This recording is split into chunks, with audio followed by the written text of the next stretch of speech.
Ya, selamat datang teman-teman di video tutorial atau video modul mata kuliah pemrograman Visual 1. Kita pakai Visual Basic.NET di sini ya. Masih bersama saya, Gelar Aditya Pratama, dan saya buat video ini untuk Politeknik Piksi Ganesha Bandung. Di video ketiga atau pertemuan ketiga ini kita akan belajar hal baru, yaitu adalah fungsi if atau kondisi ya, juga fungsi loop atau pengulangan. Ini normal juga sebenarnya di bahasa pemrograman yang lain dipelajari. Sekarang bagaimana fungsi if dan loop ini diimplementasikan di VB.NET ini. Kita akan pelajari itu di video ini ya. Kita mulai saja. Jadi kita sudah punya nih project baru dengan nama pertemuan 3. Silakan teman-teman juga buka atau bikin project baru ya. Kita file new project, pilih Windows desktop, juga Windows Phone App. Jangan lupa name-nya diganti dengan judul pertemuan ini atau pertemuan 3. Juga lokasinya jangan lupa disimpannya, lokasi penyimpanannya. Saya bisa dilakukan di sini. Kalau sudah oke ya. Dan ini adalah halaman awalnya di pertemuan 3 ini. Oke, sama seperti di video kedua atau di pertemuan kedua, kita tidak pakai desain ini ya. Kita pakai langsung codingan si VB-nya. Jadi ada halaman form 1 ini, kita klik kanan lalu view code gitu ya. Atau kita double klik kotak kosong di desain ini. Kita bisa double klik ini. Nah, akan masuk ke dalam halaman kodenya dari si VB ini atau si halaman form 1 ini. Oke. Jadi di sini kita punya 3 metode atau 3 fungsi. Form 1 load itu fungsi default dari VB ada. Di sini kita manggil 2 fungsi terpisah. Ada fungsi if dan fungsi loop. Kita komentarkan dulu aja fungsi loop. Kita fokus ke fungsi if terlebih dahulu. Jadi kita bikin fungsi baru namanya private sub fungsi if ya. Ini fungsi if itu adalah untuk kondisi tertentu gitu ya. Kondisinya misalkan adalah jika ini maka itu gitu kan. Jika ini maka itu. Jadi jika tidak ini gitu kan, ada kondisi kedua, jika tidak ini maka ini segala macam. Jadi kondisi if itu adalah penuh dengan kata-kata jika lah gitu ya. Jadi di sini kita pakai dulu ya, ini hanya untuk print saja dulu ya. Untuk write line-nya kita kasih garis gitu ya. Juga di sini garis, tapi tengah-tengahnya kita ada judul lah istilahnya, fungsi if atau kondisi seperti ini. Lalu apa yang akan kita bandingkan nih? Kondisi apa yang akan kita bandingkan di contoh fungsi ini? Pertama, di sini kita bikin dulu deklarasi sebuah variabel namanya angka dengan tipe datanya integer dan isinya adalah angka 2. Kita print dulu aja nih. Angkanya sama dengan, ini adalah indeks dari variabelnya, indeks ke 0, dan ini adalah variabelnya. Kita print dulu aja untuk mengetahui angkanya berapa. Lalu di sini kita nanya mulai nama fungsinya adalah seperti sepanjang ini. Beberapa baris ini adalah fungsi if-nya. Jadi ditanya terlebih dahulu. Jika gitu kan, menggunakan bahasa Inggris atau bahasa VB-nya sama if gitu. If angka kurang dari 10, then atau maka kita print sesuatu nih. Atau kita console write line sesuatu, angka kurang dari 10. Betul kan ya? Jika angka kurang dari 10 gitu ya, maka akan print seperti ini. Lalu Ada lagi nih, jika tidak, tapi jika lagi. Ya, jika tidak, jika angka lebih dari 10, maka dia akan print sesuatu adalah angka lebih dari 10 gitu ya. Tapi else gitu ya, kalau tidak kedua-duanya gitu kan. Kalau tidak angka kurang dari 10 atau angka lebih dari 10, maka yang dilakukan adalah angka sama dengan 10. Pasti seperti itu kan ya. Kalau kurang dari 10, kalau tidak kurang dari 10 dan tidak lebih dari 10, maka dia adalah angkanya 10. Maka kita print dengan sesuatu. Teksnya adalah angka sama dengan 10. Lalu jangan lupa ada kata-kata and if. Gitu ya. Ada if, juga ada kata-kata and if. Di sini kita konsol write line-nya untuk kasih spasi dulu aja ini. Itu untuk perhitungan angka ya. Membandingkan angka itu seperti itu. Jadi bisa kurang dari, bisa sama lebih dari, atau kurang dari sama dengan bahkan. Gitu ya. Itu untuk fungsi perbandingan di tipe data integer. Nah, bagaimana dengan tipe data string atau teks gitu ya? Kita punya deklarasikan dulu sebuah variabel dengan namanya hewan dengan tipe datanya string, huruf atau kata atau kalimat boleh. Teksnya jelas ya. Dengan isinya adalah sapi dengan huruf besar semua kapital. Kita dulu nih print dulu nih untuk memastikan bahwa teksnya adalah seperti itu. Nah, di sini untuk membandingkan sebuah teks, maka digunakan fungsi equals.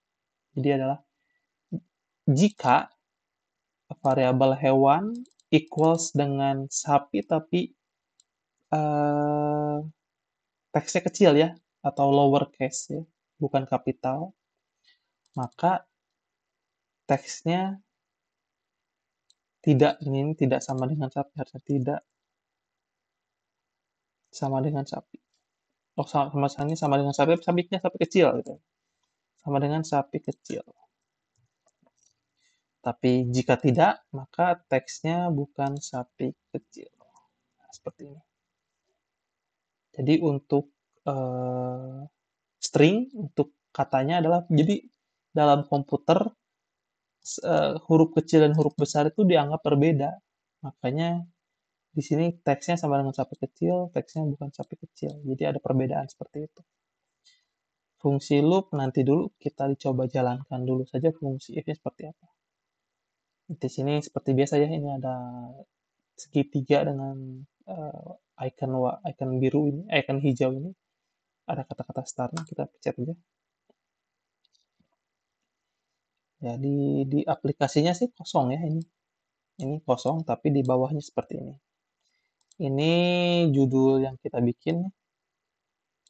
Nah, kita print dulu kan angka sama dengan 2. Lalu fungsi if-nya berjalan, maka konklusi atau hasil dari fungsi if itu menghasilkan angka kurang dari 10. Tepat ya. Jadi angkanya 2 itu adalah kurang dari 10. Lalu untuk yang bawahnya, teks sama dengan sapi dengan huruf kapital ya. Terus konklusinya adalah teks bukan sapi kecil. Berbeda gitu ya. Sekarang saya pengen coba ubah angkanya nih menjadi anggaplah 14 gitu. Dan kita ubah ini jadi kambing. Ini sapinya kecilnya hapus deh. Nah, seperti ini kita save, kita jalankan lagi. Nah, angkanya 14, konklusinya adalah angka lebih dari 10 betul ya. Teksnya kambing, teks bukan sapi, betul. Seperti itu. Sekarang saya pengen angkanya kita ubah jadi 10. Juga ini kita sapinya adalah sapi seperti ini. Oke. Kita jalankan. Nah, angkanya berubah jadi angka sama dengan 10 dan teksnya adalah teks sama dengan sapi. Seperti itu. Kalau kita ubah lagi dengan sapi besar, sapinya besar seperti ini. Teksnya bukan sapi karena dia adalah case sensitif. Jadi dia melihat teks kecil dan teks besar tuh hal yang berbeda gitu kan. Kecuali kita ganti nih kata-kata equals-nya dengan hewan equals, tidak ada case-nya ya. Jadi hanya dia tidak bisa melihat huruf besar huruf kecil, jadi hanya kalau sapinya besar dan sapi kecil dianggap berbeda, nggak bisa dianggap sama. Walaupun kalau kata kita sih ini sama dengan sapi gitu kan. Kita ubah sih biar tidak bingung, ini sama, ini beda.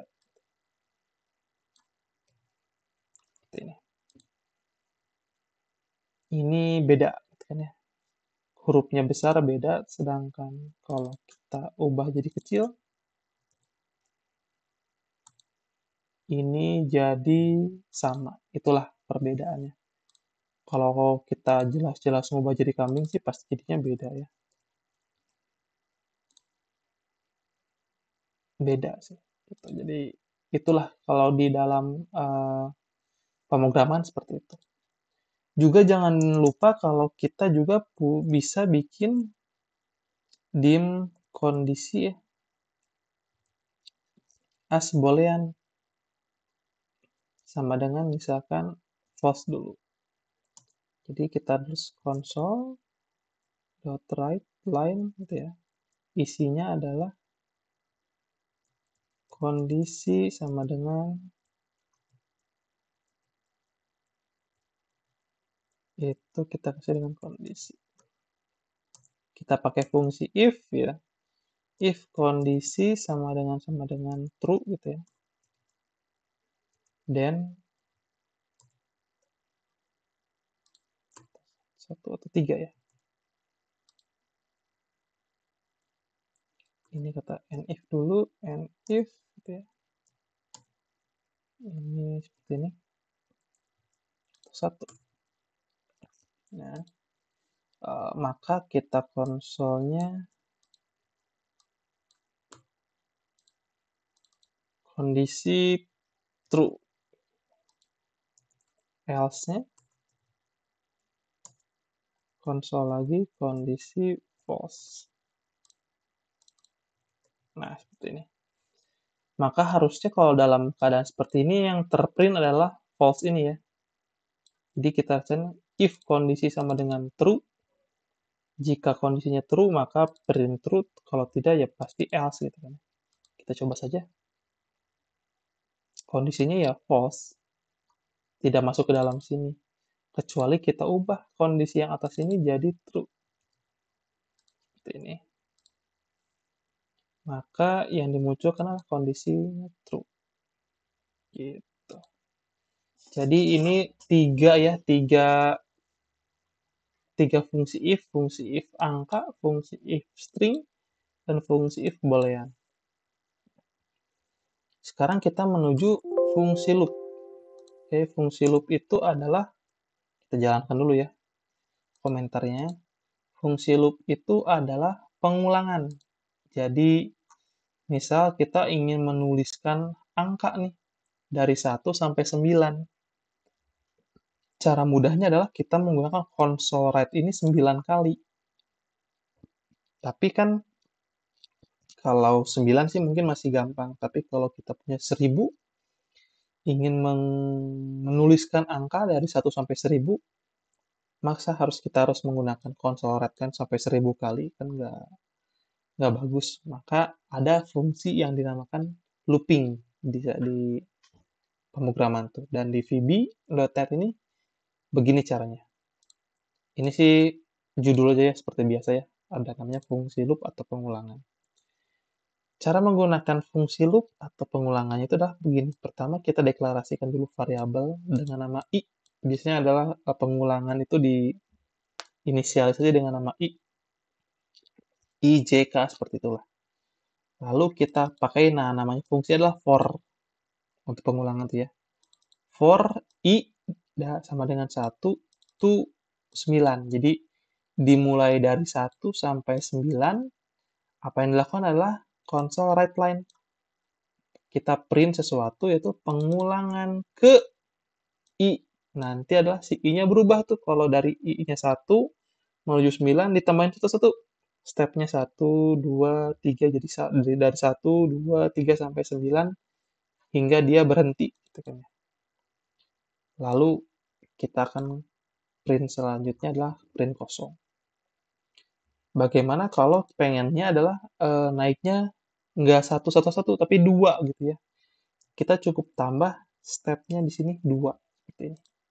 Maka si pengulangannya ini akan kelipatan 2 gitu. 1, 3, terus tambah 2 lagi 5 seperti itu. Tapi kita coba dulu yang 1.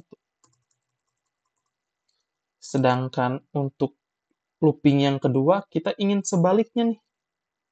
Ingin mengulang dari 9 menuju 1 gitu ya.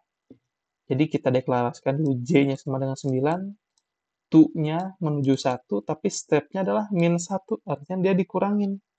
Dari 9 kurang 1, 8, 7, 6 gitu. Ini pengulangannya mundur.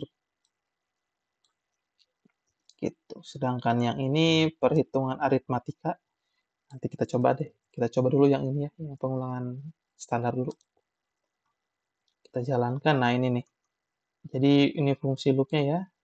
Dia akan menambah dari 1, 2, 3 sampai 9. Sedangkan yang kedua ini yang J ini dari 9, 8, 7 sampai 1. Jadi kalau kita ada kasus melakukan pengulangan sampai 1000, kita hanya butuh beberapa baris saja, tidak perlu 1000 baris. Kita coba tadi stepnya deh. Kita pengen stepnya 2 tadi ya.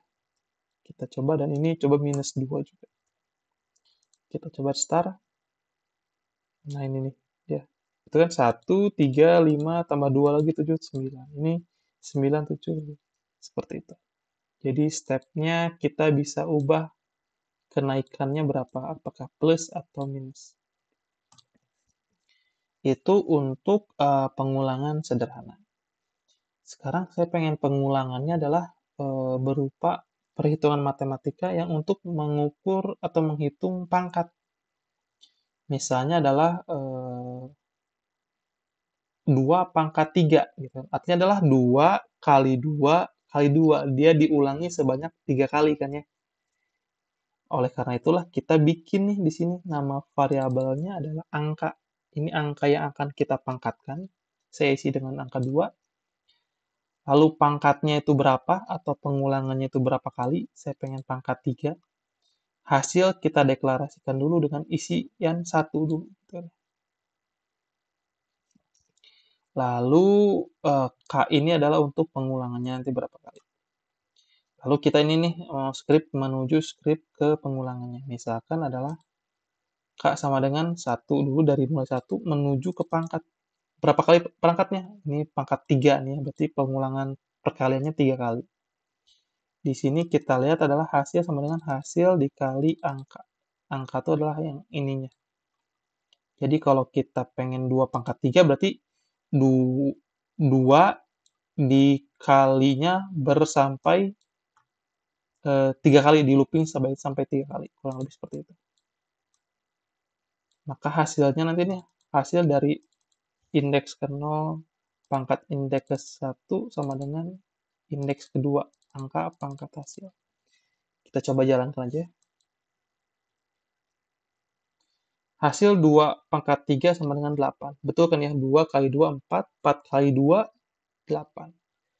Jadi untuk melakukan perhitungan pangkat yang banyak pun tidak masalah. Anggaplah kita pengen 13. Pangkat 2 dulu deh, gitu ya, yang gampang. Hasilnya adalah 169. Tapi kalau 13 pangkat 13 udah banyak nih. Berapa hasilnya? Wah, dia terlalu banyak angkanya. Jadi nggak bisa pakai integer. Dia harus pakai big integer harusnya. Atau kita pakai double. Karena integer tuh ada batasan limitnya. Nah, ini angkanya terlalu banyak untuk integer, jadi Ya inilah hasil dari 13 pangkat 13 tuh sebanyak ini. Tadi dia integer tidak sanggup untuk menyimpan datanya. Dia integer tuh kecil kan ya. Kalau pengen data yang lebih besar pakai double ini. Hasilnya seperti ini. Atau jangan terlalu banyak dulu deh. Kita ganti dengan yang 3 dulu aja lah. 13 pangkat 3 gini. Kalau pakai integer dia masih sanggup menyimpan datanya. Tuh, 2197. Tapi kalau 13 gitu kan kayak terlalu besar. Seperti itu sih. Jadi intinya adalah goal dari pertemuan ketiga ini kita sudah bisa mempelajari fungsi if. Di sini adalah if-nya adalah if dari angka, juga if-nya if terhadap string, terhadap teks ya, juga if terhadap boolean gitu ya. Kondisi true false. Juga kita bisa melakukan proses looping atau pengulangan menaik ya, ataupun menurun. Juga kita punya looping terhadap fungsi aritmatika yang namanya ini adalah pangkat. Seperti itu sih untuk goal dari pertemuan ketiga ini. Kita masih belum masuk ke desain, tapi masih main coding dulu, masih main kode dulu, kodenya si Vibi. Seperti itu mungkin kira-kira teman-teman. Mudah-mudahan dipahami untuk materi kita pertemuan ketiga ini. Rasanya cukup dulu untuk video ketiga ini. Kita akan ketemu di video selanjutnya dengan materi yang berbeda-beda. Oke, dengan saya Gelar Aditya Pratama. Terima kasih.